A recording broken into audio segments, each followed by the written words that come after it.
My sister Naya stood there at her baby shower 6 months pregnant, one hand on her perfectly round belly and the other holding a champagne glass filled with sparkling cider.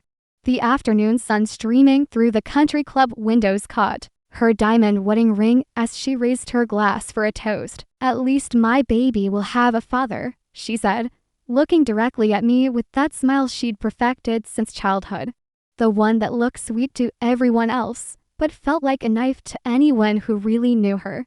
The room erupted in applause, 40 guests clapping like she'd just announced a cure for cancer instead of taking a direct shot at me and my son. My mother Dawn actually stood up from her chair, nodding with approval like this was some kind of motivational speech.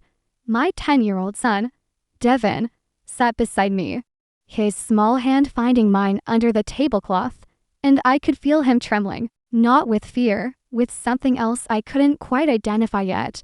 But what happened next made everyone in that room wish they'd kept their mouths shut, because my quiet, observant son, the boy they'd all written off as another statistic from a broken home, was about to detonate a truth bomb that would shatter their picture-perfect world into a million pieces. My name is Reese, and I'm 35 years old. I work as a marketing manager at a tech startup downtown, and I've been raising my son alone for the past 2 years. Not by choice initially, but now I wouldn't have it any other way. My ex-husband Trey left when his gambling addiction finally caught up with him, draining our son's college fund and maxing out credit cards I didn't even know existed. The divorce was finalized on a rainy Tuesday in March, and I remember walking out of that courthouse feeling like I could breathe for the first time in years. Devin is the light of my life. He's 11. But sometimes when he looks at me with those serious brown eyes, I swear he has the wisdom of someone who's lived 90 years. He reads everything he can get his hands on, builds elaborate Lego cities in our living room, and has this way of noticing things other people miss. His teachers call him gifted. His counselor says he's remarkably well-adjusted. My family calls him unfortunate. My sister Nair is 32 and has always been everything I'm not.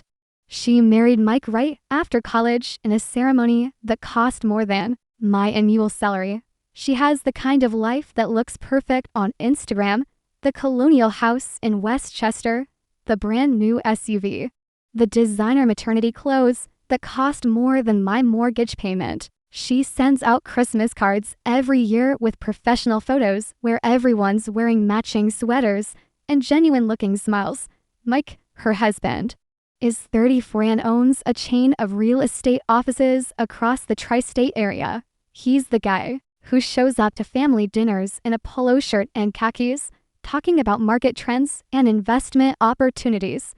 He calls everyone buddy or sport, including me, which always makes my skin crawl. He likes to remind everyone that he's a self-made success, that he built his empire from nothing, that he knows what it takes to be a winner in this world. My mother, Donna, is 56 and has never forgiven me for divorcing Troy. In her world, women stick it out no matter what. They make it work. They don't air dirty laundry or admit failure.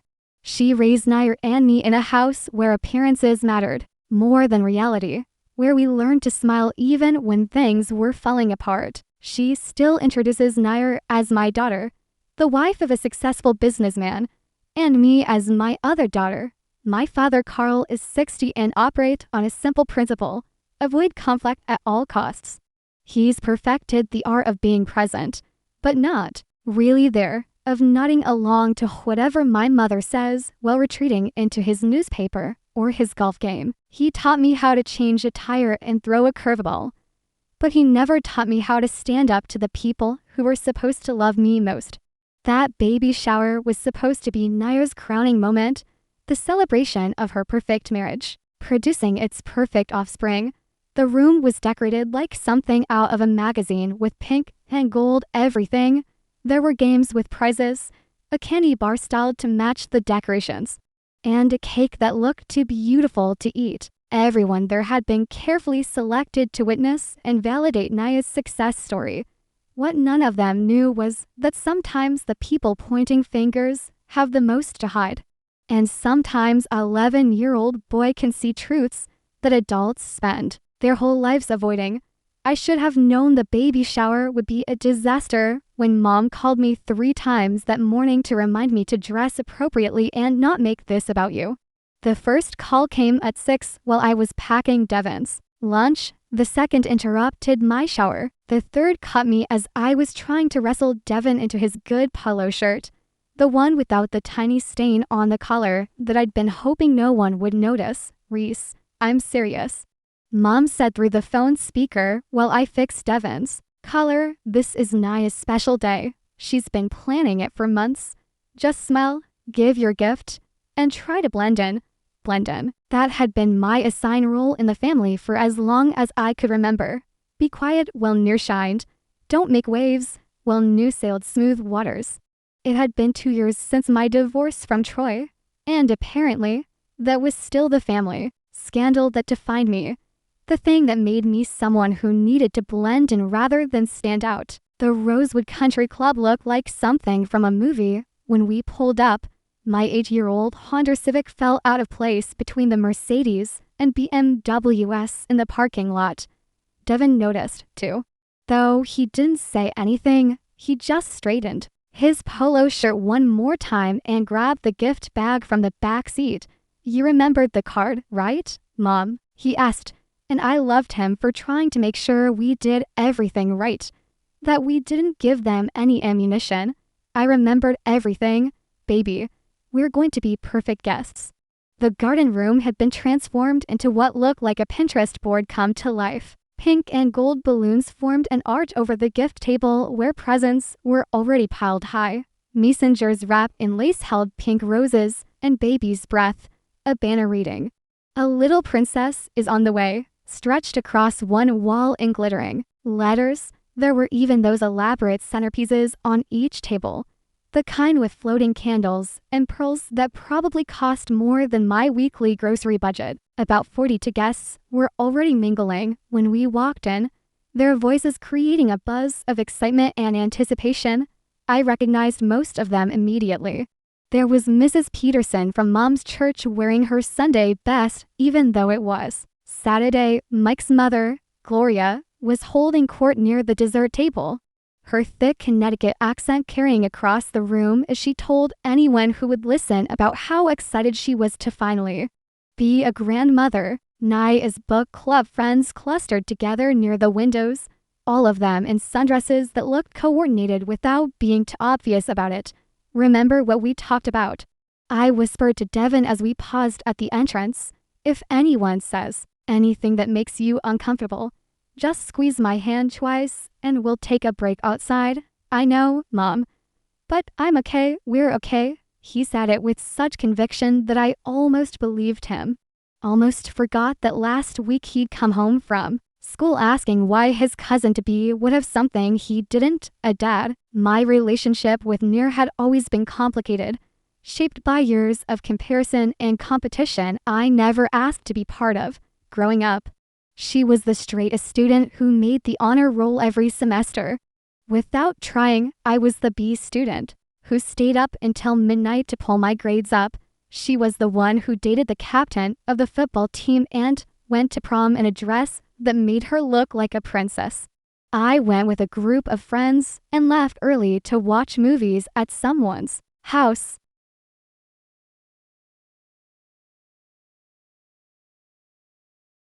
She married Mike in a ceremony with 250 guests and a reception at this very country club.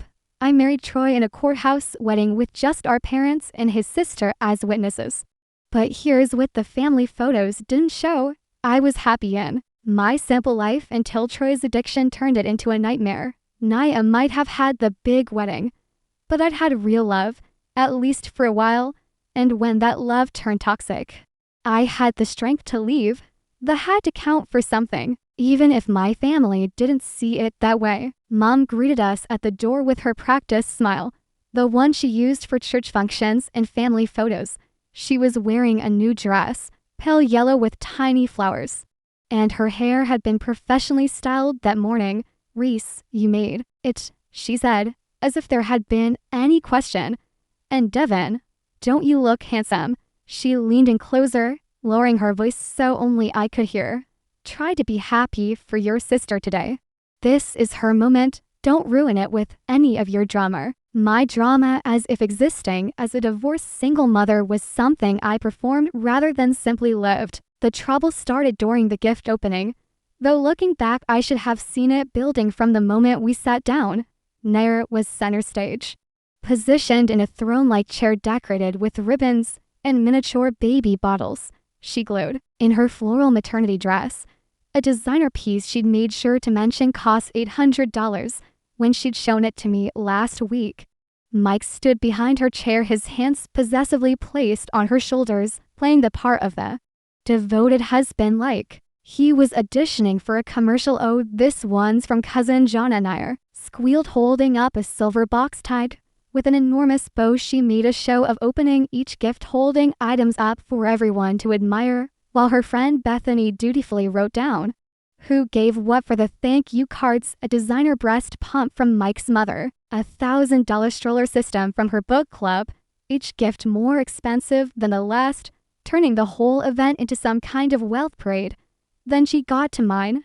This one's from Reese, she announced, her voice changing just slightly, like she was preparing the audience for disappointment. I watched her open the gift bag, slowly pulling out the tissue paper piece by piece. When she finally revealed the quilt I'd spent 2 months creating, working on it every night after Devin went to bed, she held it up with 2 fingers like it might be contaminated. How crafty, she said, the word crafty sounding like an insult in her mouth. You always were good with your hands. Had to be, raising Devin alone and all. The room shifted uncomfortably. A few people chuckled. That nervous laughter people do when they're not sure if something's meant to be funny or cruel. I felt Devin tense beside me, his fork stopping halfway to his mouth with a piece of cake he'd been enjoying. Each square has a different nursery rhyme, I said, trying to keep my voice steady. I embroidered them all by hand. The back is made from organic cotton that's hypoallergenic. How thoughtful. Naya continued, folding the quilt carelessly and setting it aside, far from the pile of approved gifts. Well, we can't all afford to shop at Bergdorf's. Some of us have to be creative with our limitations. Actually, handmade gifts are often more valuable than store-bought ones, Devin said quietly. Everyone turned to look at him. That quilt probably took over 100 hours to make, at minimum wage. That would be worth more than most of these presents. Mike laughed. That booming laugh he used in business meetings. Look at the little mathematician. To bad life isn't really about calculating hours, right, sport? It's about what you can actually provide. That's when Mom decided to insert herself into the conversation from her seat of honor at Naya's right hand. Some women just make bad choices, she said, loud enough for everyone to hear, looking directly at me. Thank goodness Nil learned from her sister's mistakes. She waited for the right man, build a proper foundation. Not everyone has that kind of wisdom. Mrs. Peterson nodded enthusiastically from the next table. It's so important for children to have both parents, a stable home. You know, studies show that children from broken homes struggle more with everything from academics to relationships. My grades are better than most kids in my class, Devin said, his voice stronger now. I'm in the gifted program.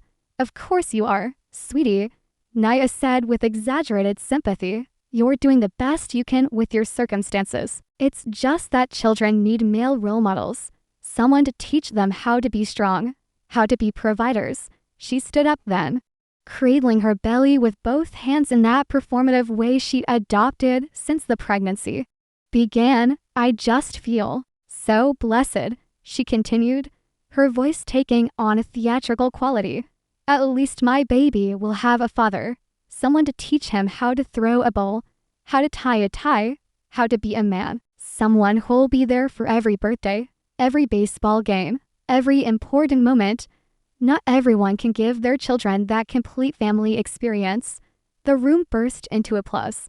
Actually applauded, like she'd just delivered some inspirational TED Talk instead of systematically destroying her nephew's sense of worth. 40 adults clapping for a woman who just told a 10-year-old boy that his life was somehow less than incomplete, broken. Some of us are doing just fine, I managed to say, my voice shaking with controlled rage. Of course you are, sweetie. Naya replied with fake sweetness that made my skin crawl. I mean, Devin seems adjusted enough considering everything. It's not his fault his father chose gambling over family. We all just have to work with what we're given, don't we? Mike decided to pile on. Hey, the kid's got a good male role model. Now me, right? Sport. I can teach him all those things Try never stuck around for. Maybe take him to some ball games. Show him how a real man takes care of his family. I was gathering my purse, ready to leave before I said something that would fracture this family even more than my divorce already had. My hand shook as I folded the napkin on the table, placed it next to the untouched piece of cake that looked pretty to eat, but probably tasted like cardboard anyway. The chair scraped against the floor as I stood, and I could feel 40 pairs of eyes watching me, waiting to see if I'd make a scene, prove them all right about the unstable divorced sister who couldn't keep it together. Come on, Devin, I said, quietly, reaching for his hand. Let's go. But his hand wasn't there. Instead, he was standing up, his chair pushed back with deliberate precision. His face had changed from the hurt expression he'd worn moments ago to something else entirely. That quiet, observant expression I knew so well had shifted into pure determination, the kind I'd seen when he decided to enter the science fair even though he was the youngest competitor. The kind that meant he'd made a decision and nothing would stop him. Mom, wait, he said, his voice carrying across the room with a clarity that made everyone stop their side conversations. The room was still buzzing with discussion about proper parenting and stable homes. Naya was accepting congratulations from her yoga friends about how lucky she was, how perfect her life was turning out, how her baby would have everything a child could need. Thank you, the room, navigating between the decorated tables with their pink centerpieces and crystal glasses.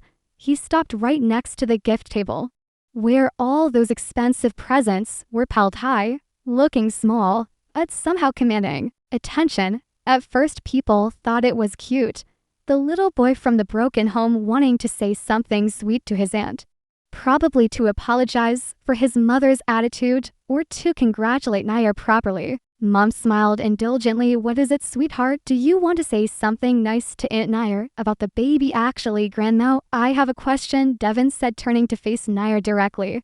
His voice was steady, almost conversational, like he was asking about the weather. Naya smiled, that condescending smile she'd perfected, the one that made you feel like a child even when you were right. Of course, sweetie. What is it? Do you want to know about the baby? Are you excited to have a cousin? I am excited about the cousin, Devin said, nodding thoughtfully. But that's not my question. He paused, and I swear you could hear the ice clinking in glasses as people waited. Something in his tone had shifted the energy in the room, turned it from patronizing amusement to uncertain attention. Aunt Naya, he continued, his young voice cutting through the garden room like a blade through silk. Should I tell everyone about Uncle Mike's other family? The words landed like a bomb in slow motion. I watched Mike's face drain of color, his hand freezing midway through a handshake with Dr. Morrison from the country club. His perfectly styled hair suddenly looked disheveled even though he hadn't moved. The confident real estate mogul persona cracked like an egg, revealing something raw and panicked underneath. What are you talking about, buddy? Mike said, trying to laugh it off, but his voice cracked on the word buddy, the fake friendly term he used for everyone suddenly sounding desperate kids. Say the funniest things, don't they? But Devin wasn't laughing. He wasn't even smiling. He pulled out his phone, the one I'd given him for emergencies, only the one he barely used except to call me when practice ran late. He held it up, not dramatically, just matter-of-factly, like he was presenting evidence in a science project. Last month when you took me to that baseball game, remember? The one where you said you were teaching me about being a man?" Devin's voice remained calm, but there was steel underneath it. Naya's perfect pink and gold world hung suspended, waiting for the next words that would either restore it or shatter it completely. "A lady named Brittany answered the door," Devin continued, each word precise and clear. "She had brown hair and was wearing hospital scrubs because she's a nurse, and there was a little girl with her, a little girl with curly hair who ran to you and called you daddy." The room froze completely. You could have heard a pin drop on the country club's marble floor. Except no one dared move enough to drop anything. 40 guests stood like statues in a museum, their champagne glasses suspended midair, their fake smiles sliding off their faces like melting wax. "That's ridiculous," Mike stammered, his usual commanding voice reduced to something thin and desperate. "The kid's confused. I was showing a house to a client. You know how kids are. They misunderstand things. The little girl had your eyes," Devin continued, his 10-year-old voice cutting through Mike's protests with surgical precision. "They're green with that little brown spot in the left one, just like yours. She was wearing a frozen dress and light-up sneakers. She said, 'Daddy's home,' when she saw you. And you picked her up and spun her around. You gave Brittany an envelope of cash and told me it was our secret. You said boys need to learn that sometimes men have responsibilities they don't talk about." Naya's perfect composure started cracking like ice on a pond. "Mike," her voice was barely a whisper, but in the silent room, it sounded like a scream. "Baby, it's not what it sounds like." Mike started moving toward her, but she stepped back, her hand protectively covering her belly. "You've been visiting them every Tuesday," Devin said, still holding his phone steady. "Every Tuesday when you tell Aunt Nair you have late meetings with investors. I know because you picked me up from school 3 Tuesdays last month when Mom had to work late. You said you were being a good uncle, helping out. But we went there. Each time, Brittany called your daughter's father. She said Cadence had been asking when you'd move in with them full-time. The girl's name is Cadence. She's 4 years old." My mother stood up so fast her chair tipped backward, clattering against the floor. "This has to be a misunderstanding. This child is lying. He's making things up for attention. I have pictures," Devin said simply, with the same tone he used when presenting his science fair project. "You taught me to always document things, Grandma. You said that's what smart people do. That's what successful people do." He turned his phone screen toward the room, swiping through multiple photos with the efficiency of a prosecutor presenting evidence. The first showed Mike on the porch of a small blue house, hugging a little girl while a woman with long brown hair stood in the doorway. The second captured him, pushing the girl on that swing set, both of them laughing. The third showed all 3 of them at what looked like a backyard barbecue. Mike wearing an apron that said, "Dad's grilling." Nu grabbed the phone from Devin's hands, staring at the screen like it might change if she looked hard enough. Her face cycled through disbelief, recognition, and finally, pure rage. She threw the phone back at Devin, who caught it smoothly, and turned to Mike. "For years," she screamed, her perfect baby shower voice replaced by something primal. "She's 4 years old. We've been married for 6 years. Mike, 6 years. Nair, please, let me explain." Mike reached for her arm, but she jerked away so violently she knocked over the gift table. Expensive presents crushed to the floor, the designer breast pump breaking open, tiny bottles rolling across the marble. "Explain what?"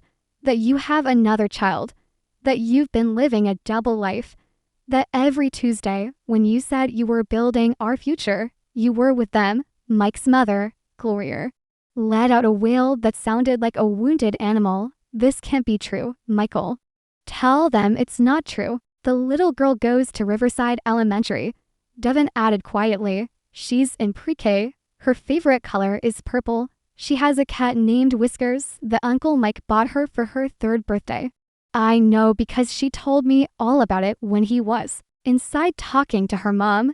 You took my nephew to meet your secret family."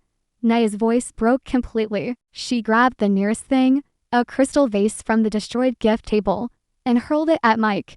He ducked, and it shattered against the wall behind him. Pink roses and water cascading down the wallpaper.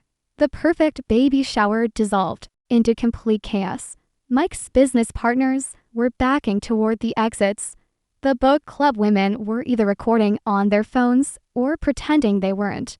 Mrs. Peterson was crossing herself repeatedly while muttering prayers. My mother sat down heavily in her chair, fanning herself with a baby shower program, the pink and gold paper fluttering uselessly. "Get out," Naya said, her voice dropping to something dangerous. "Get out now, the baby. Think about our baby," Mike pleaded. "You mean like you thought about Cadence?" Nia laughed. But it wasn't really a laugh. It was something sharp and broken. "At least now my baby will have something in common with hers. A father who's a liar." The country club staff quietly ushered everyone out while Nair sobbed in the bathroom, her perfect makeup running down her face in black streams. The garden room looked like a war zone with overturned chairs, scattered gifts, and pink decorations hanging at broken angles. Mom went with Nair, but not before stopping in front of me and Devin. "Did you know?" she asked me, her voice accusatory even now, even after everything that had just been revealed. "Did you put him up to this?" "No, Mom. Unlike some people, I don't keep secrets that destroy families. I just survived the destruction of my own." She turned to Devin, her face a mixture of anger and disbelief. "How could you do this to your aunt? How could you ruin her special day?" That's when I stepped forward, putting myself between my mother and my son. "How could you do what you did to him? He sat here listening to you all tear his mother apart, call his life incomplete, suggest he's damaged goods because his father isn't around, and you want to blame him for telling the truth." Devin looked up at me, then at his grandmother, his young face showing a maturity that broke my heart. "Uncle Mike said I shouldn't tell because it would hurt Aunt Nair. But Aunt Nair was already hurting Mom, and you were helping her, Grandma. At least when Dad left. He just left. He didn't pretend to be perfect while living a lie." 2 weeks later, Mia moved back in with our parents. The divorce papers were filed within a month. Mike trying desperately to salvage something, anything. But Naya's lawyer was ruthless. Turns out, when you document for years of deception, judges tend to be unsympathetic. Mike's other family came out of the shadows too. Brittany had been told he was separated and planning to divorce, that he just needed time to handle the finances properly. She'd been raising Cadence alone, believing Mike's promises that soon they'd be a real family. The family dinners are different now. We actually have them, for one thing. Nair doesn't laugh about my single motherhood anymore. She actually asked me for advice last week about raising a child alone. Mom doesn't make comments about bad choices or broken homes. She's learned what I always knew, that judgment has her way of coming back around, that the people pointing fingers often have the most to hide. Devin and I have grown even closer, if that's possible. That night after the shower, he sat on his bed while I tucked him in, something he usually says he's too old for but seemed to need that night. "Mom, did I do the right thing?" he asked, his voice small in the darkness of his room. "You stood up for us," I told him, sitting on the edge of his bed. "You showed them that being a single-parent family doesn't make us less than. It makes us honest. It makes us real. It makes us strong." He nodded, then said something I'll never forget. "Mom, Uncle Mike had a father growing up. Dad had a father growing up, but they both became liars. Maybe having a father isn't the important part. Maybe having someone who teaches you to tell the truth is." The baby shower story became legendary in our town. People still whisper about it at the grocery store. How little Devin Matthews exposed Mike Harrison's double life at the Rosewood Country Club. But for me, it became something else entirely. It became the day my 10-year-old son taught a room full of adults that perfect families don't exist, that single mothers raise warriors, And that sometimes the people with the least have the most integrity. Naya had her baby 2 months later, a beautiful boy she named Oliver. I was there in the delivery room, holding her hand while she pushed, being the sister she needed me to be. And despite everything that happened, despite the pain and humiliation and broken trust, she called me the next day while I was at work. "I'm sorry," she said, her voice raw with exhaustion and emotion. "For everything, for all those years, I thought I had it all figured out. I thought my life was perfect and yours was the cautionary tale. None of us have it figured out." I told her, but now Oliver has something more valuable than a perfect family story. He has the truth. He has authenticity. That's a better inheritance than any lie, no matter how pretty it looks wrapped in pink and gold balloons. And you know what?